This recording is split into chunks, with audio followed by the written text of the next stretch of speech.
alladzi bi ni'matihi tatimmus shalihan. Segala puji bagi Allah Jalla Jalaluh yang karena nikmatnya kebaikan-kebaikan menjadi sempurna. Kita masih hidup sampai hari ini. Kita masih bisa sholat maghrib berjamaah. Kita masih sempat duduk menyimak kajian. Dan pada waktu yang bersamaan kita tahu jemaah haji dari Indonesia sudah mulai meninggalkan Nusantara.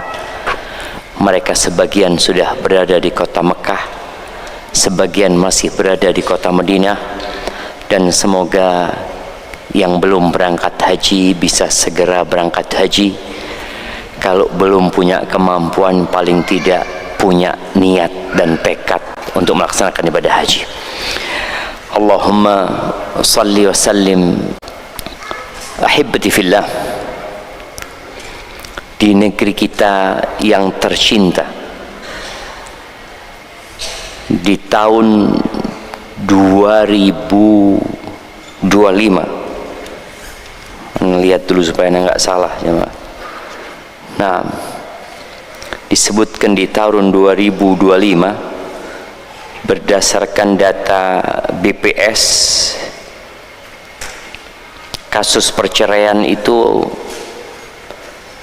4.308.000 atau 438.000 kasus perceraian, kurang lebih seperti itu.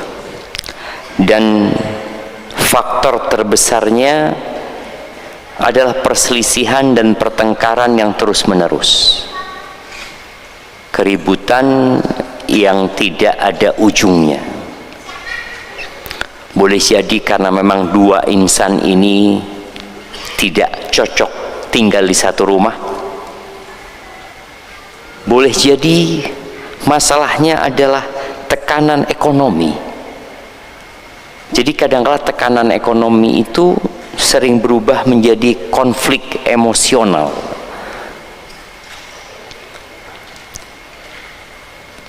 Nafkah itu kewajiban suami. Oleh karena itu, yang tidak mampu menikah jangan menikah. Kenapa? Kalau engkau tidak mampu menikah, maksa menikah, takut yang terjadi konflik nantinya. Disebabkan engkau tidak mampu memberikan nafkah, tapi engkau maksa menikah. Bagaimana daripada berzina? Betul, nikah itu solusi agar kita dapat menundukkan pandangan kita dan menjaga kemaluan kita. Tapi secara jelas dan tegas Nabi alaihi salatu wasallam mengatakan, faman lam yastati', barang siapa yang tidak memiliki kemampuan, apa kata Nabi SAW? Puasa gitu loh. Jangan memaksakan diri untuk menikah. Ya, ana sih berharap dapat istri yang kaya, Ustaz. Ya nggak apa-apa engkau berharap ya. Ketika engkau punya istri kaya dan engkau tahu dengan kekurangan dirimu, sehingga engkau menutupi kekuranganmu dengan sikap yang baik. Karena istri ketika mendapati suami yang menghargai dan menghormati dia, walaupun secara ekonomi mungkin dia susah, insya Allah dia akan menerima dan konflik tidak akan terjadi. Kemudian jamaah, dalam agama kita Allah mengatakan fa imsakun bima'ruf au tasrihum biihsan. Kalau ingin melanjutkan rumah tangga ya dengan cara yang baik, kalau enggak pisah baik-baik juga. Ternyata urusan nafkah ini dalam perpisahan diatur dalam agama ini. Kaum feminisme yang menuntut kesetaraan antara laki-laki dan wanita, mereka merasa kalau dia bisa setara sama laki-laki dia menang. Loh, enggak. Allah mewajibkan kepada kaum laki-laki itu banyak hal yang tidak diwajibkan atas kaum wanita, karena Allah tahu dengan kekurangan wanita. Sebagian orang tua menyuruh anaknya sekolah supaya bisa bekerja, dan ketika dia bekerja dia akan memiliki kemandirian dalam memenuhi kebutuhannya. Dan apabila terjadi perceraian, jadi aman. Jadi anak itu dipersiapkan untuk bercerai. Ahibati fillah, bicara nafkah. Para suami berusahalah bekerja dengan semaksimal mungkin, yang tujuan dan niatnya memberikan nafkah. Karena apabila tujuan antum bekerja adalah memberikan nafkah kepada yang menjadi tanggung jawab antum, kata Nabi alaihi salatu wasallam, fahuwa fi sabilillah, maka proses dia keluar dari rumahnya bekerja dihitung seperti jihad di jalan Allah subhanahu wa ta'ala. Maka jangan bakhil ketika memberikan nafkah kepada istri. Allah Azza wa Jalla berfirman dalam sebuah hadits qudsi yang diriwayatkan Imam Bukhari. Allah mengatakan jalla jalaluhu, anfiq ya ibn Adam, infakkan wahai anak Adam. Baik, dapat apa kita? Unfiq alaik, engkau memberikan nafkah, aku akan memberikan nafkah kepadamu. Dan tatkala kita bicara nafkah, subhanallah, dalam hadis yang diriwayatkan Imam Muslim, Nabi alaihi salatu wasallam mengatakan, ibda bi nafsika fatasaddaq alaiha, engkau mulai kalau punya harta itu nafkahkan kepada dirimu, jangan bakhil sama dirimu. Ini bicara kebutuhan, bukan gaya hidup. Engkau butuh baju, ya beli baju. Engkau butuh motor, beli motor. Jangan bakhil sama diri. Butuh mobil, beli. Karena ada orang yang bakhil sama dirinya sendiri. Nabi alaihi salatu wasallam mengatakan, mulailah dengan dirimu. Fa in fadula syai'un, kalau ada lebihnya buat keluargamu.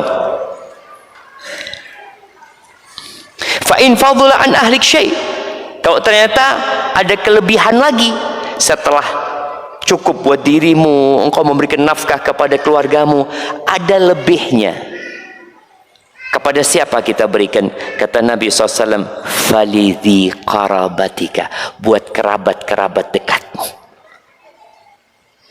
Fa in fadula an dhi qarabatika syai', kalau ternyata kerabat-kerabat sudah dibantu, sudah ditolong, masih ada sisanya, kata Nabi SAW, fahakadha wahakadha, ya udah engkau bagikan ke sana, bagikan ke sana. Jadi jangan ditimbun. Engkau ketika punya lebih, boleh kita menyimpan, tapi bukan menimbun.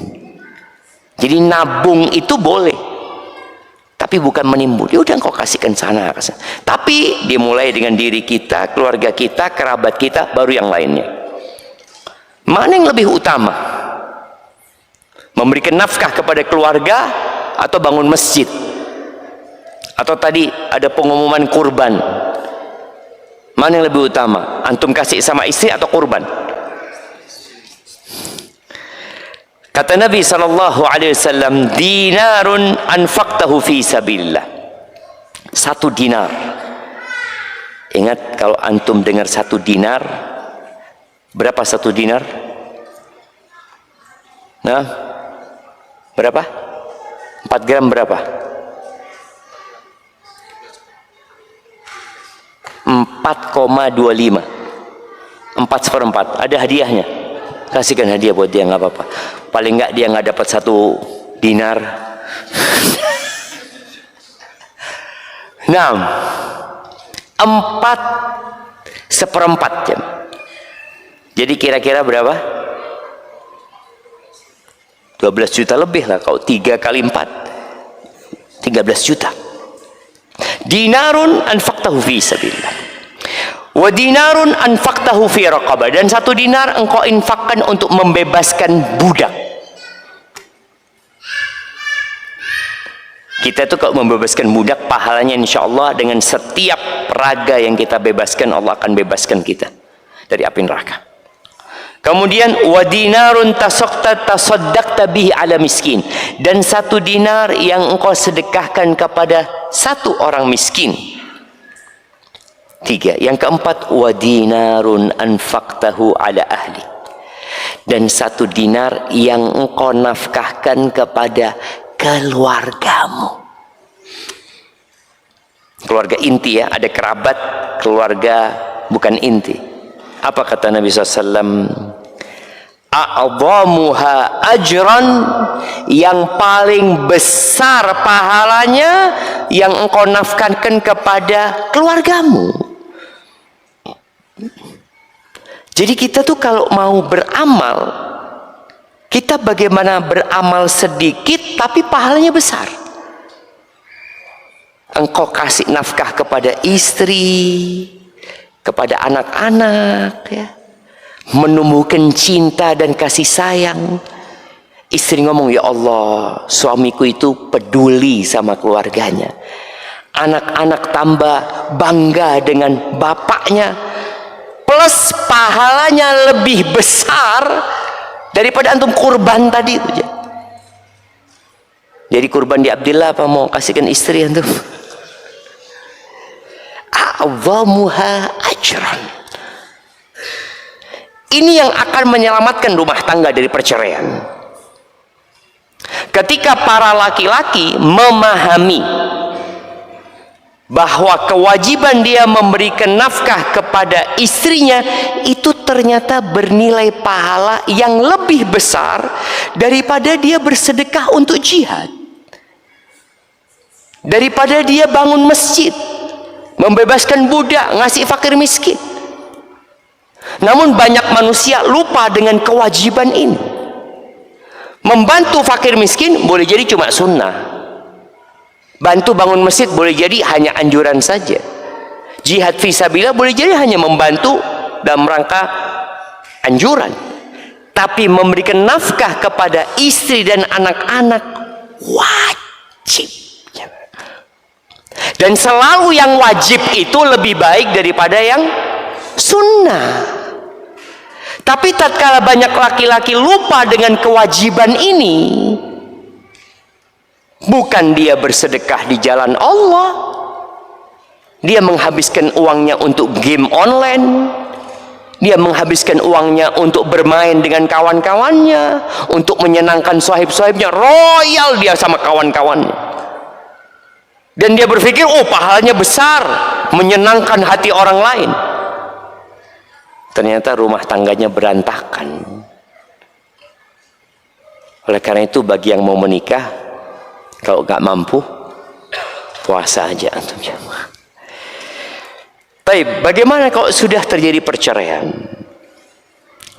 Boleh jadi masalahnya ekonomi. Maka disebutkan dalam pembahasan ini, wanita yang diceraikan itu ada 2. Wanita yang ditolak raj'i.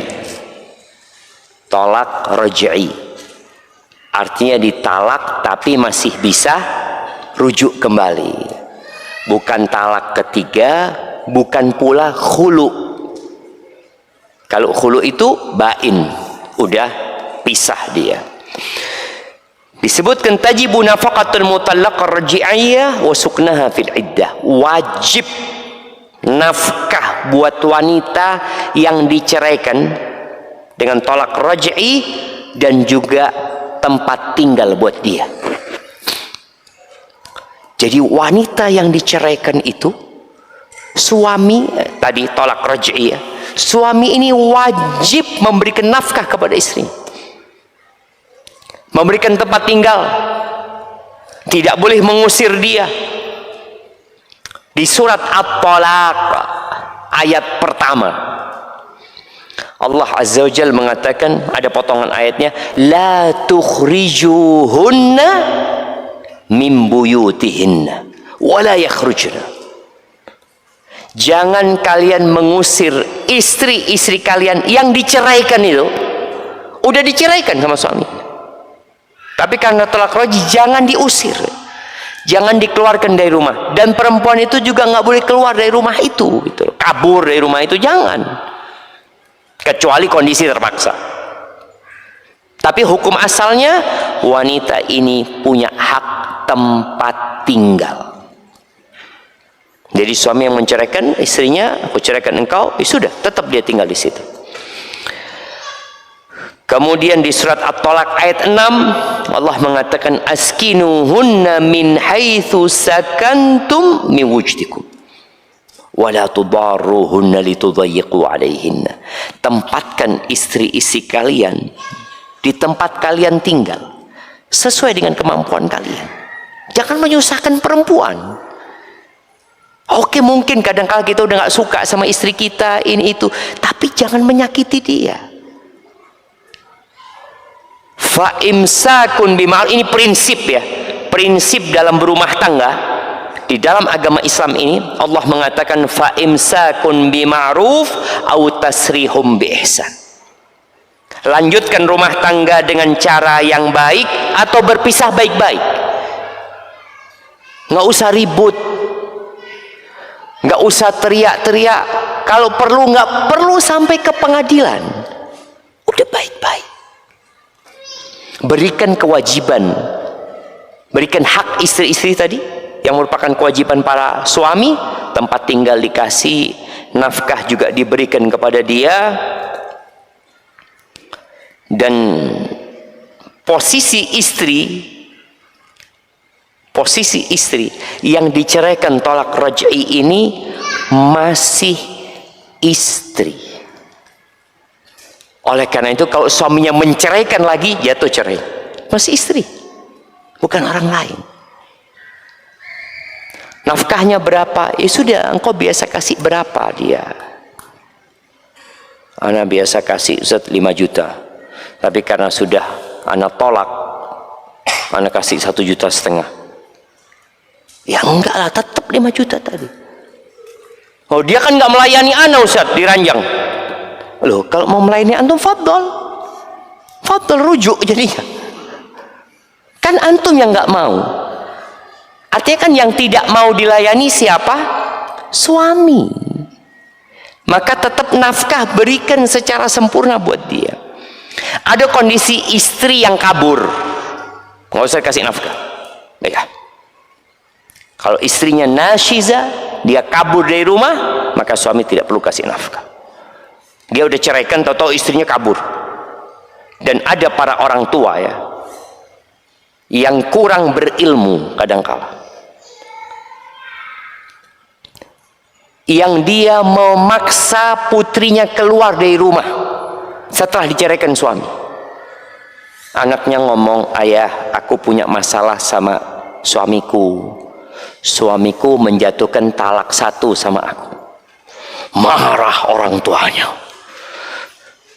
Siap-siap nak, kopernya semua sudah. Ini menantu kurang ajar, ini tuh jangan.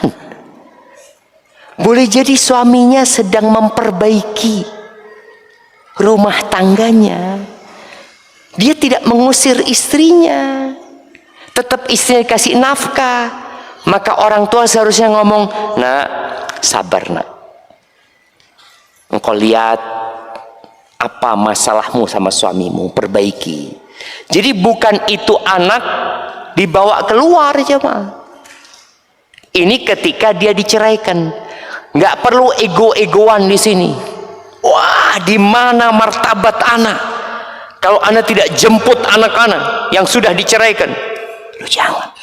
Allah Azza wa Jalla mengatakan, la tukhrijuhunna. Dari pihak suami jangan usir istri-istri kalian yang sudah diceraikan. Dari pihak wanita dan keluarga wanita, wala yakhrujna. Jangan mereka keluar. Tidak dikeluarkan dan tidak keluar dengan keridhaannya. Oh enggak, saya rela keluar sendiri.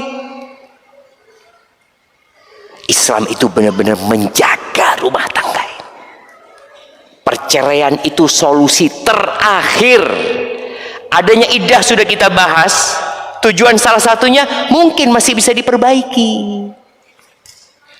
Mungkin masalah yang kemarin dianggap besar ternyata bukan masalah sebenarnya.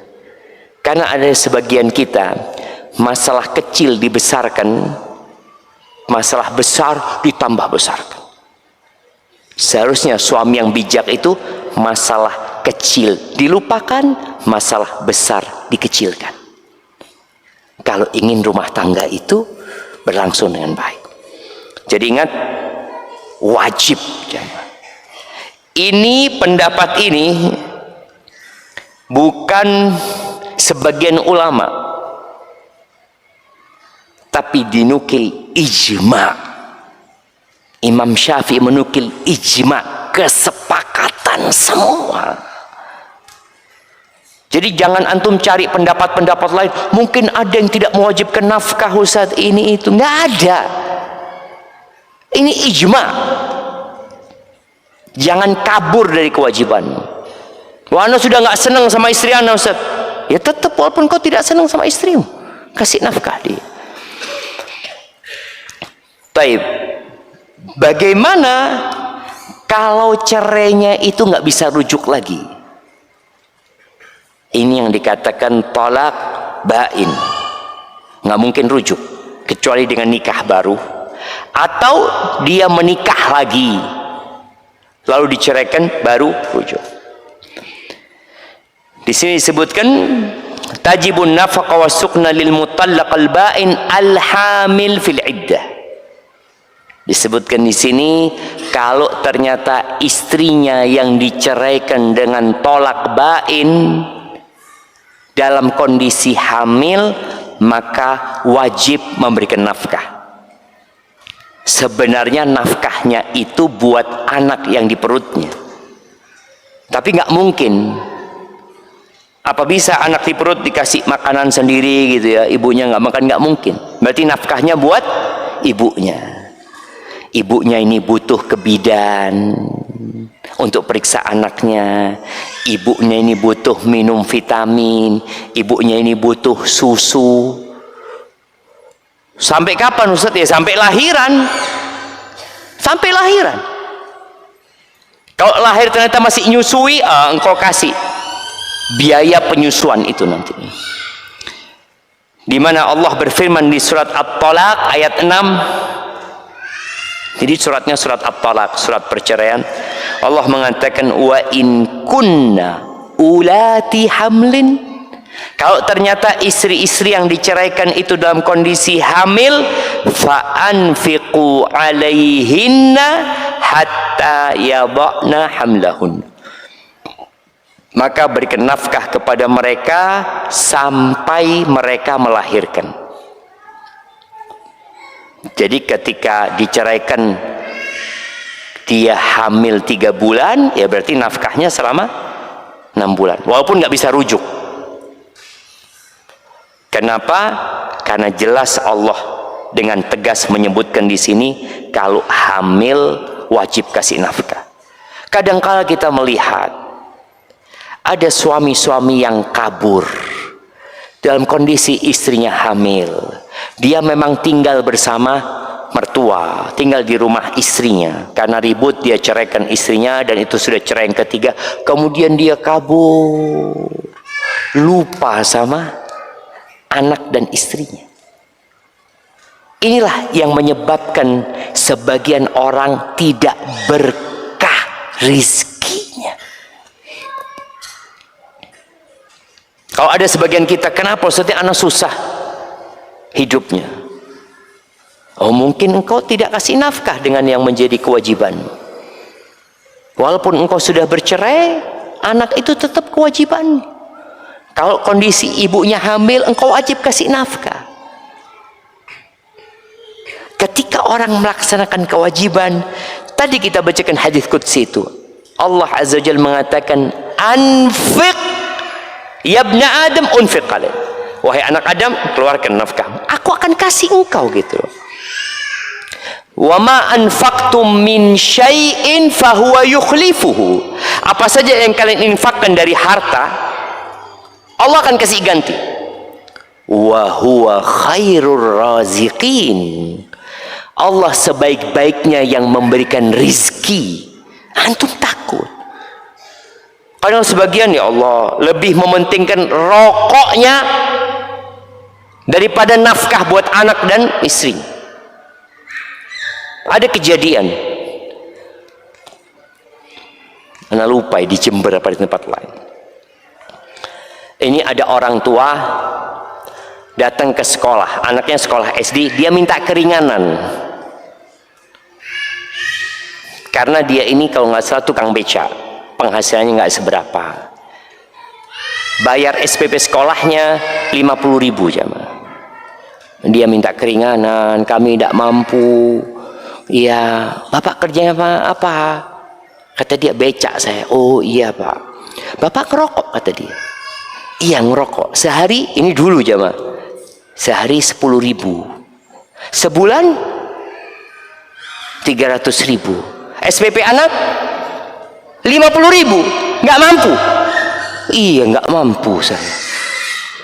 Jamaah, kita lihat orang ini kadang-kadang tidak berpikir dengan logis. Diajak dia berpikir, engkau itu tiap bulan minimal 300.000 dibakar, yang menyebabkan penyakit buat dirimu. Anakmu sekolah hanya 50.000, engkau katakan nggak mampu.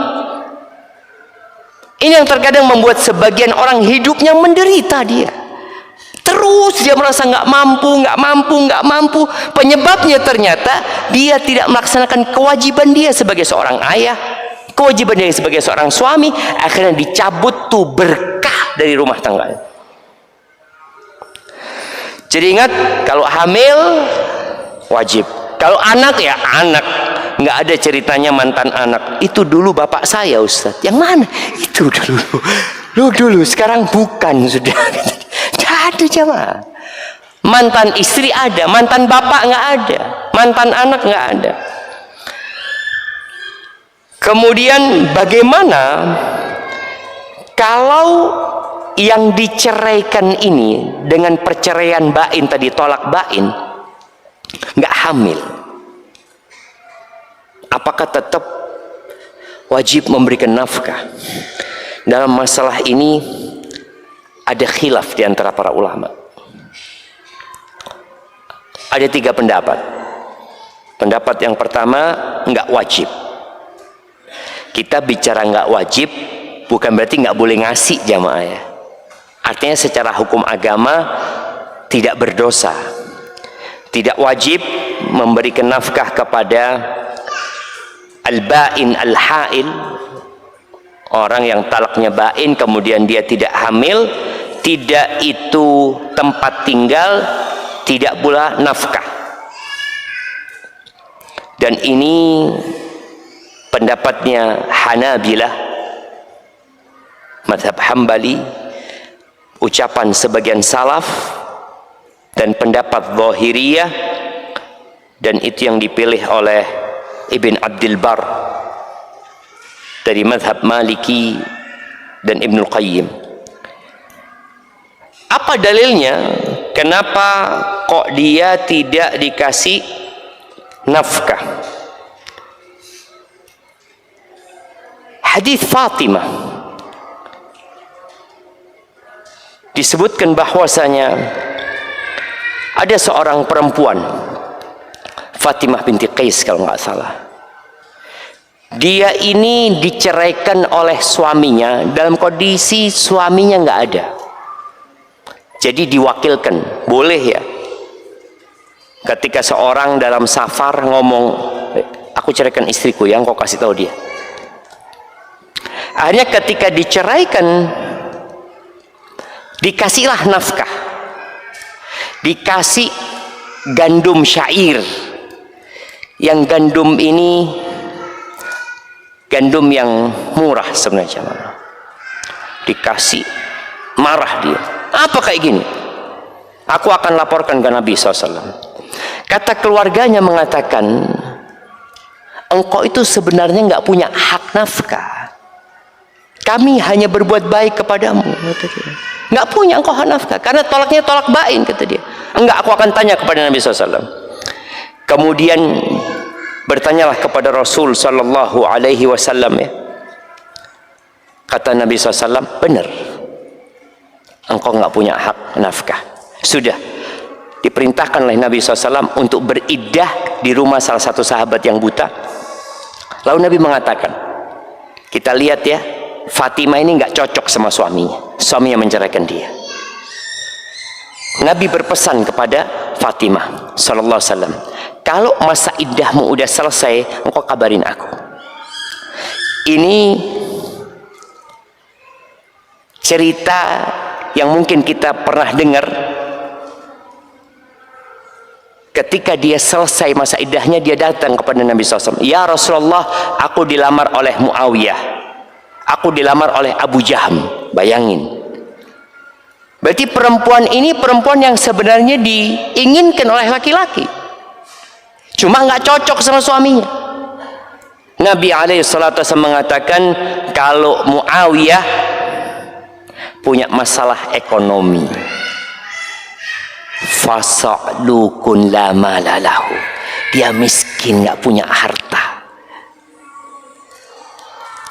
Jadi kalau ada perempuan nolak antum karena antum mahasiswa nggak punya fulus, jangan oh matre ustaz, enggak. Karena memang perempuan ini butuh nafkah. Hidup ini butuh biaya. Rumah walaupun ngontrak nggak apa-apa, yang penting ada. Jangan dikatakan insya Allah. Insya Allah apa? Ya kalau kita cinta Ustaz, hidup di bawah kolong jembatan pun jadi. Enggak, jangan. Nabi SAW mengatakan kepada Fatimah, kalau Muawiyah so'lu, ada masalah fulus, maafi dia, maafi fulus. Kalau orang sekarang mungkin bahasanya maafi fulus. Bahasa Nabi SAW, fasa'lukun la malalahu, nggak punya harta. Amma Abu Jaham, adapun Abu Jaham, fala yadau asahu an atiqih, dia tidak pernah meletakkan tongkatnya dari pundaknya.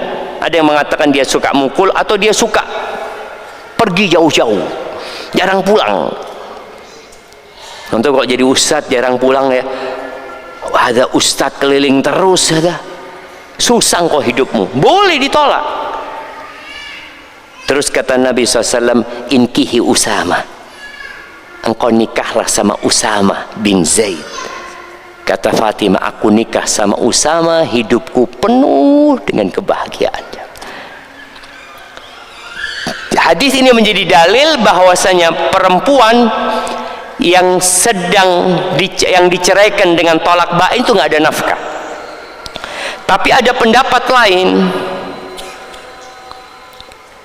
yang menyebutkan bahwa dia punya hak tempat tinggal saja, tapi nggak nafkah.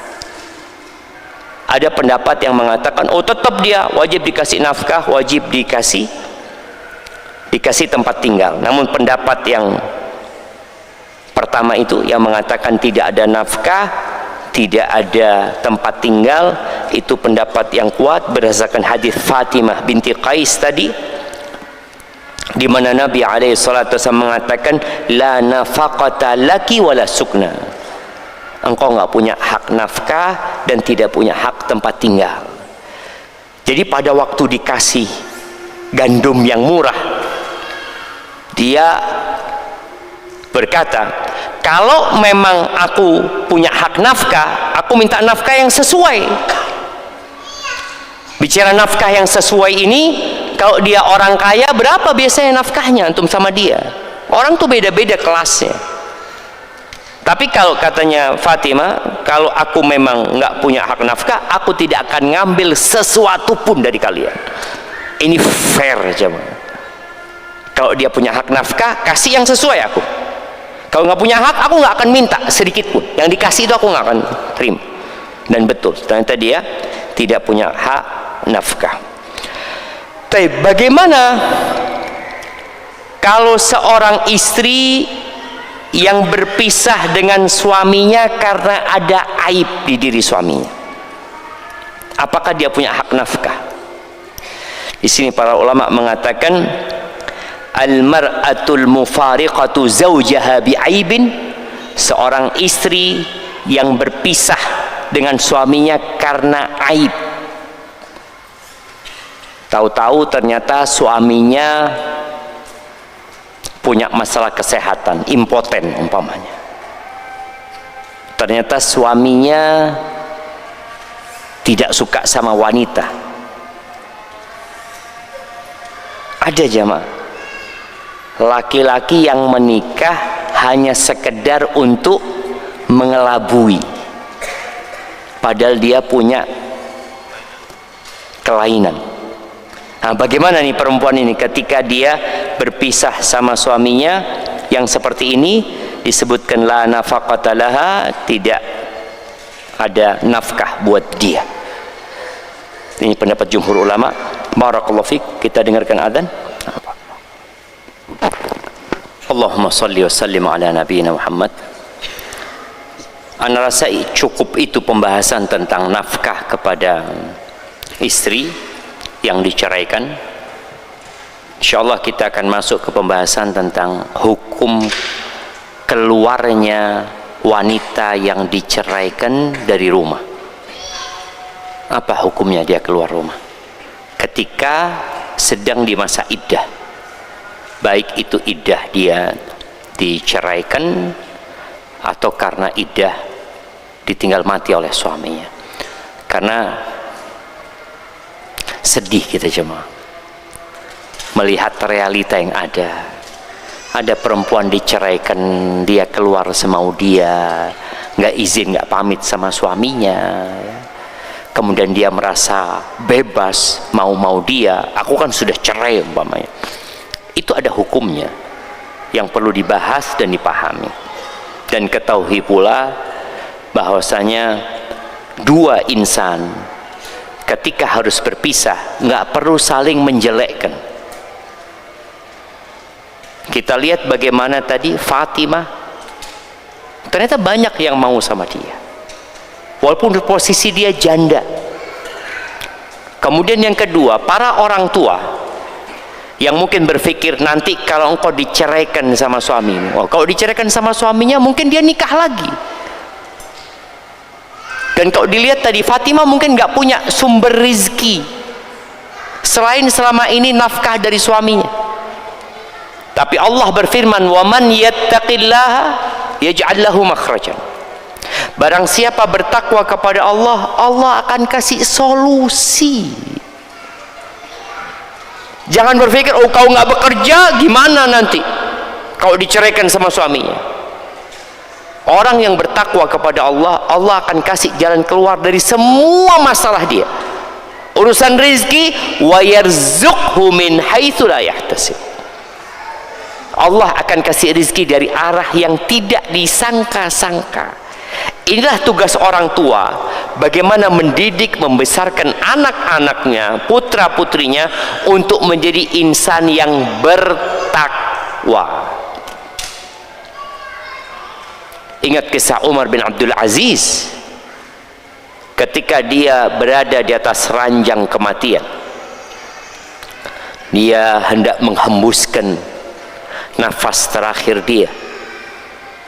Datang menteri-menterinya, salah satunya Haywah mungkin mengatakan, ya Amirul Mukminin ausi, wahai Amirul Mukminin, engkau wasiatlah, engkau masih Amirul Mukminin yang pemerintahannya pada waktu itu sampai ke Andalusia, sampai ke perbatasan sama Cina sama Rusia sana. Engkau wasiatkanlah anakmu kasih ini, anak-anakmu miskin gitu loh. Gimana nantinya ketika bapaknya mati, dia belum punya apa-apa. Kata Umar bin Abdul Aziz, inna waliyallahu alladhi nazzala alkitab wa huwa yatawalla salihin. Sesungguhnya waliku, kekasihku, pelindungku adalah Allah yang menurunkan Alkitab, dan Allah akan melindungi hamba-hambanya yang soleh. Kalau anak-anakku tidak soleh, aku tidak ingin memberikan harta kepada mereka yang membuat mereka semakin bermaksiat kepada Allah dengan harta itu. Kalau ternyata mereka anak-anak soleh, Allah yang akan mencukupi mereka. Dan alhamdulillah, anak-anaknya Umar bin Abdul Aziz ini ditinggali warisan tidak banyak, tapi dengan berjalannya waktu, satu anak bisa sodakoh 70 ekor kuda aja, fisabilillah. Allah kasih jemaah. Barakallahu fiik. Baik, ana mau bertanya, yang masih ingat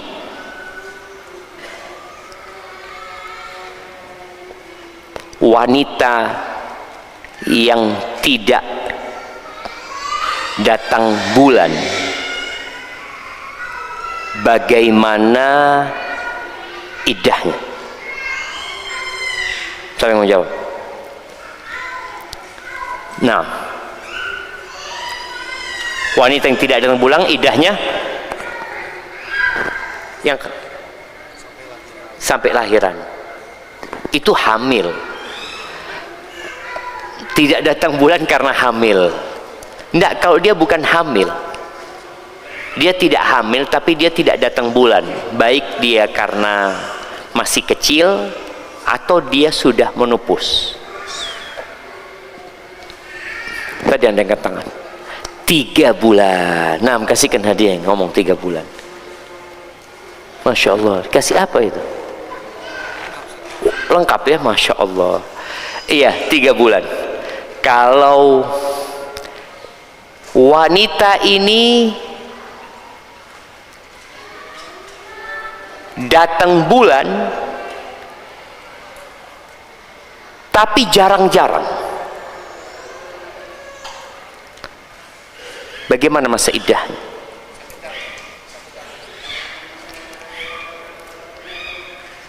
Satu tahun.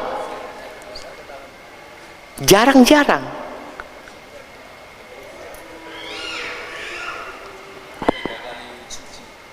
Tetap 3 kali suci. 3 kuruk tadi sahih. Udah dijawab sama dia. Bagi 2 hadiahnya. Bagi 2 kan lengkap kan, bagi 2 sama dia. Bagi 2. Iya, jadi tadi kalau yang tahu-tahu berhenti dan tidak datang bulan lagi, maka 1 tahun, karena penyebabnya bukan karena hamil.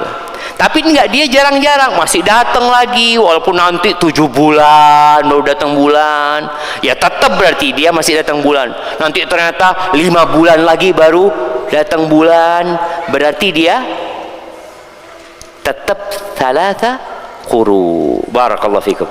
Baik, mungkin kita masuk ke sesi tanya jawab. Bismillah. Maaf, Ustadz bertanya, jika ada akhwat yang pernah sakit kista ovarium dan dengan tindakan operasi tersebut harus mengangkat 1 indung telurnya, kata dokter walaupun punya 1 indung telur masih bisa hamil secara medis.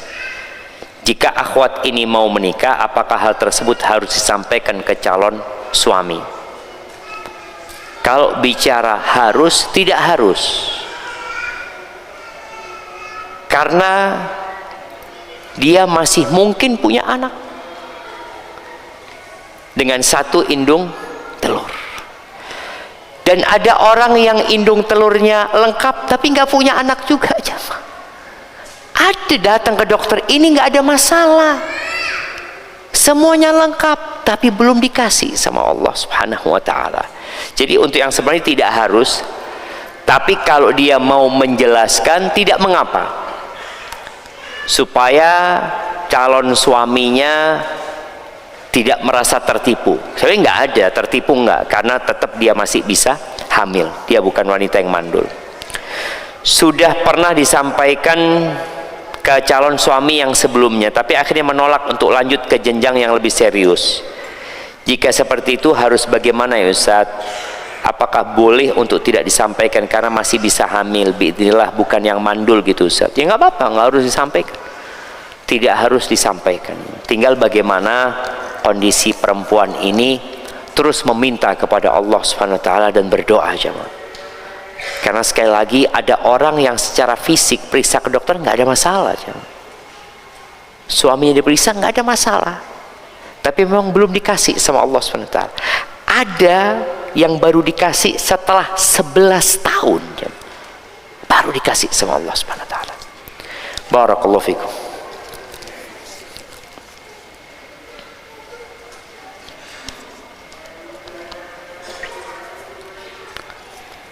Bismillah, alhamdulillah, setahun ini saya dan suami rutin kajian ini, Ustaz.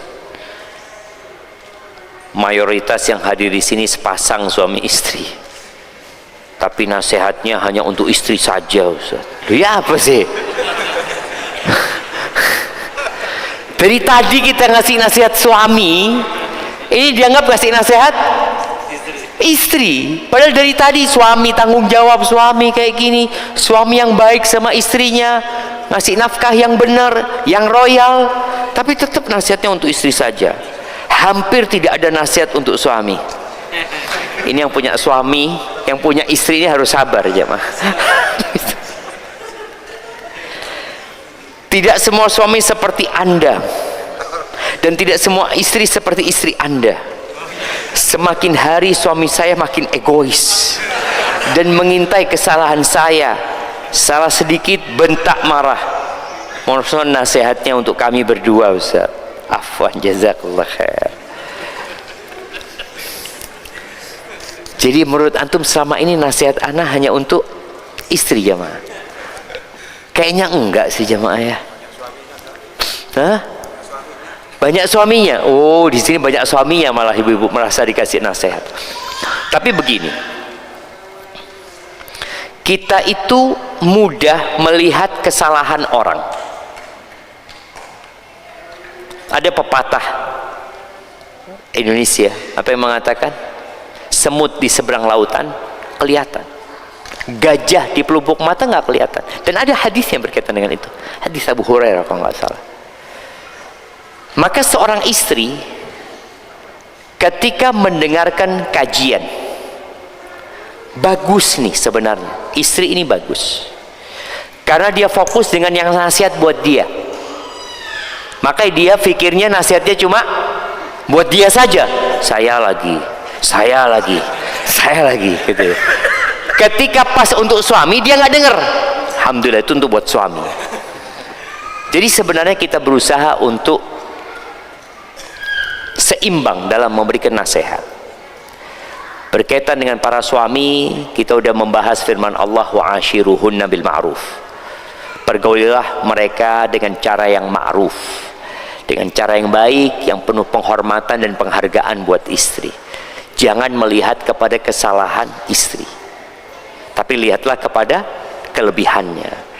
Jangan fokus dengan kekurangan dia, karena semua orang memiliki kekurangan. Tapi bagi seorang istri yang tadi dia merasa melakukan kesalahan, lalu suaminya marah, dia tidak bisa merubah suaminya, maka dia minta ustadz untuk memberikan nasihat kepada suaminya. Ini cara yang tepat. Ketika dia merasa aku nggak bisa, Ustaz. Tapi yang khawatir suaminya hadir nggak dengar di sini. Suaminya sedang ke toilet, kayak dia apa? Nanti ketika suaminya sudah pulang, dilihat sama istrinya, apa nggak dengar nasihat ustadz? Boleh jadi memang nggak dengar dia. Maka tugas istri apabila dia tidak bisa merubah suaminya, rubahlah diri dia. Rubah diri dia. Para suami kelak akan dimintain pertanggungjawaban sama Allah SWT ketika dia marah-marah sama istrinya, kemudian mencaci, memaki, menghina. Ma yalfidhu min qawlin illa ladaihi raqibun atid. Tidak ada satupun yang dilafalkan dari ucapan, melainkan di situ ada malaikat yang mencatat dan mengawasi, atau yang mengawasi dan yang mencatat. Itu selalu ada. Jadi kalau suami kadangkala,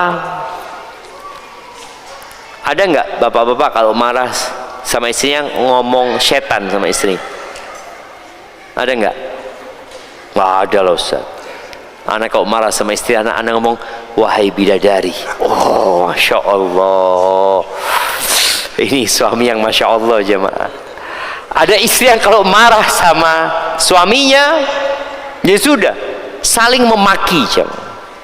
Maka tugas istri ketika melihat suami tadi marah, dia sebutkan gara-gara masalah kecil suami marah. Nasihatnya buat anti, bagaimana tidak ada masalah kecil. Kalau ternyata suamimu memang seperti itu.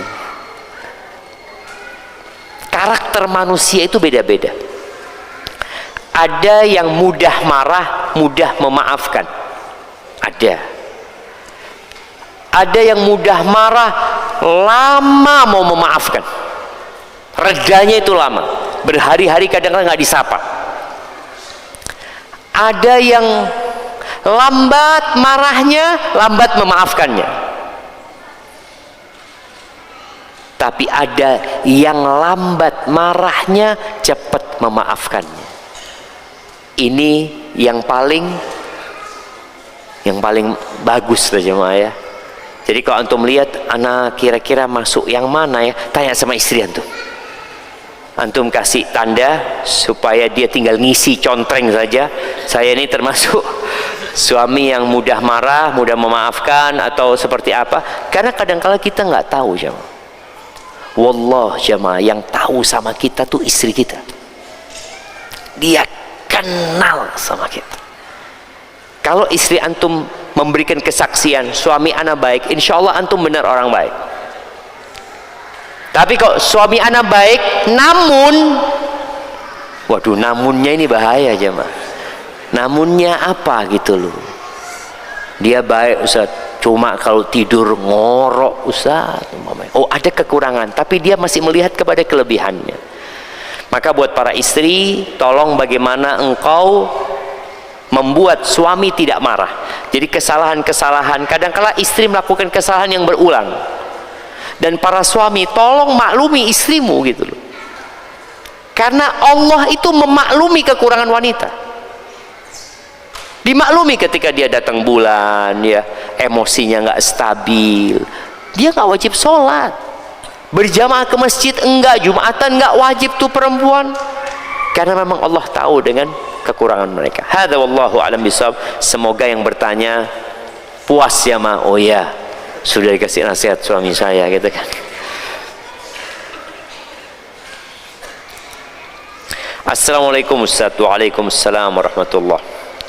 Apakah anak angkat juga mendapat prioritas nafkah dari ayah seperti anak kandung? Apakah pahalanya sama? Enggak sama. Tidak sama. Anak angkat ini kan anak asuh. Artinya dia seperti orang lain yang dia asuh, kemudian dia memberikan nafkah kepada anak itu. Tadi kita sudah membahas sabda Nabi SAW, 1 dinar yang kau nafkahkan di jalan Allah, 1 dinar yang kau gunakan untuk membebaskan budak, 1 dinar yang kau nafkahkan kepada orang miskin, dan 1 dinar yang kau nafkahkan ke keluargamu, maka yang kepada keluarga lebih baik. Apakah anak angkat masuk? Tidak sepertinya. Karena sang bapak ini, bapak asuhnya ini tidak punya kewajiban sebenarnya memberikan nafkah. Tapi dia mimbabil ihsan, karena dia ingin berbuat baik, maka dia berikan nafkah.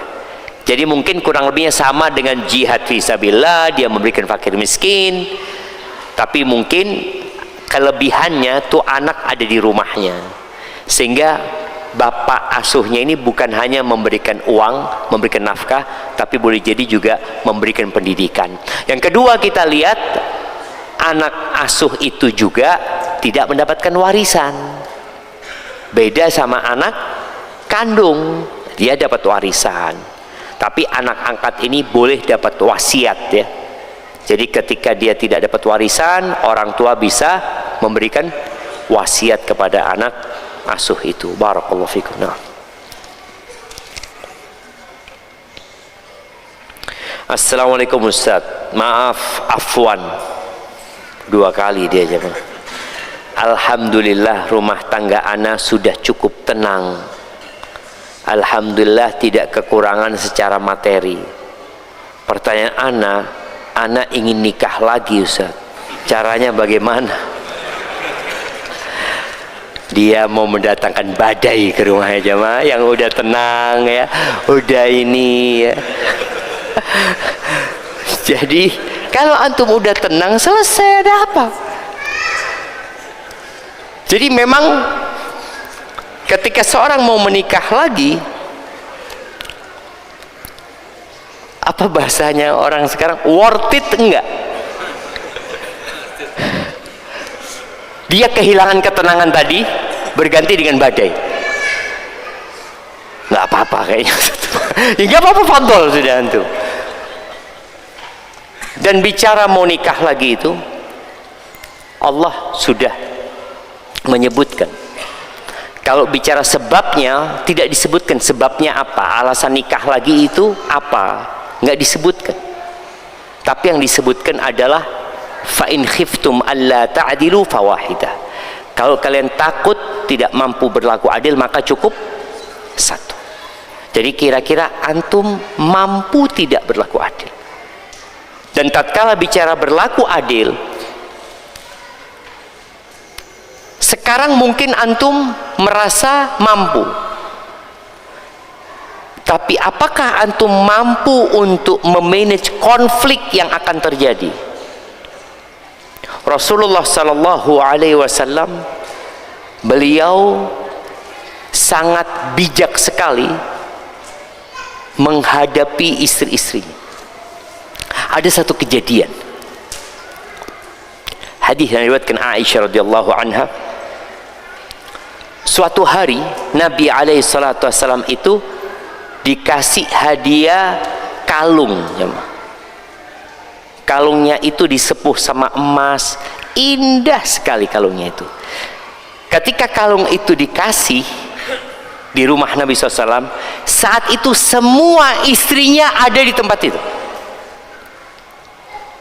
Lalu Nabi SAW mengatakan, aku akan berikan kalung ini kepada wanita yang paling aku cintai. Itu Aisyah, dia ngomong, hatiku berdetak ya. Aku takut diletakkan di lehernya istri yang lain. Dan kata Aisyah, aku juga yakin semua istrinya sama gitu loh. Artinya perasaan perempuan sama gitu. Mereka nunggu, kasihkan siapa nih kan? Dikasihkan kepada siapa? Anak kasih hadiah, habis hadiahnya, masih ada. Dikasihkan kepada siapa?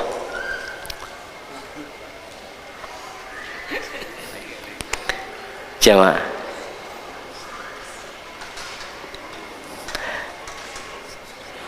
siapa kira-kira yang dikasih?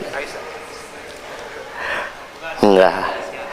Kalau dikasihkan kepada istrinya, ribut. Nabi alaihissalam memberikan kepada Umamah bintu Abil As, cucunya Nabi SAW.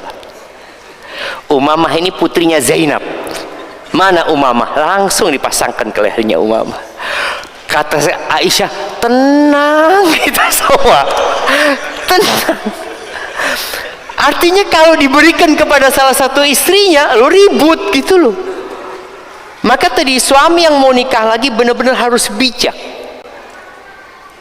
Kadangkala dia harus kehilangan sedikit kesenangannya. Contoh, ada suami, ana itu alhamdulillah Ustaz, tadi punya istri satu, tapi ana alhamdulillah boleh main bola, boleh mancing, ini itu, alhamdulillah. Ana mau nikah lagi Ustaz. Nah, antum siap kehilangan semuanya itu. Kehilangan kesenangan. Karena tetap harus ada yang dibayarkan jemaah. Dan buat tadi yang ingin umpamanya berpoligami, hendaklah dia bermusyawarah dengan orang-orang dekat dia. Kalau dia poligami karena dikompori sama teman-temannya, jangan. Karena orang kalau dikompori kobongan jemaah. Tapi kalau antum berpoligami karena kebutuhan, karena bukan gaya, bukan gaya. Karena ada orang yang tanya, antum istrinya berapa? 1. Ya Allah sayangnya, antum fulus banyak, istri 1. Ana miskin, istri 2. Waduh, ini tambah kebakaran jemaah. Ini lebih, di bawahnya dia secara harta istrinya 2. Akhirnya dia berpikir, bagaimana aku nikah lagi hanya untuk membuktikan saya bisa lebih dari kamu. Jangan. Karena tadi boleh jadi antum nggak mampu memang. Namun ketika antum butuh, bukan karena dibakar, dikompori, karena antum butuh, memang anak butuh. Antum tahu yang namanya sapi jantan, itu diikat jemaah, 2 kanan kiri. Ketika dia butuh nikah, nggak ngurus dia jemaah, lari dia jemaah. Itu dicabut semua, tembok ditabrak sama dia. Walaupun dia tahu sakit, tapi karena dia butuh. Biasanya kalau orang butuh itu dia akan siap menerima resiko. Tapi kalau enggak, ya janganlah antum istikharah. Karena Syekh Ibn Utsaimin rahimahullah ta'ala mengatakan, dan ini memang ada 2 pendapat para ulama ya. Sebagian ulama mengatakan kalau 1 cukup, jangan nambah, jangan. Tapi kalau memang nggak cukup, fadhal, boleh jadi itu lebih baik antum nambah. Tapi kalau antum cukup, ya sudahlah, cukupkan dengan 1 itu. Bagaimana Bapak? Cukup? Ya, hanya saja istikharah penting. Ketika antum merasa ana butuh Ustaz, antum istikharah. Karena ada orang yang butuh 1 tambah 1 1. Padahal seharusnya 1 tambah 1 2. Ini 1 tambah 1 1. Ada yang 1 tambah 1 0 jemaah. Dua-duanya kabur. Ada terjadi seperti itu. Maka tolong istikharah, minta pilihan sama Allah SWT, dan bermusyawarah dengan orang-orang yang bijak. Itu yang dapat anda sampaikan. Kurang lebihnya mohon maaf. Sallallahu ala sayyidina wa maulana Muhammadin wa ala alihi wa sahbihi wasallam. Subhanakallahumma wa bihamdika.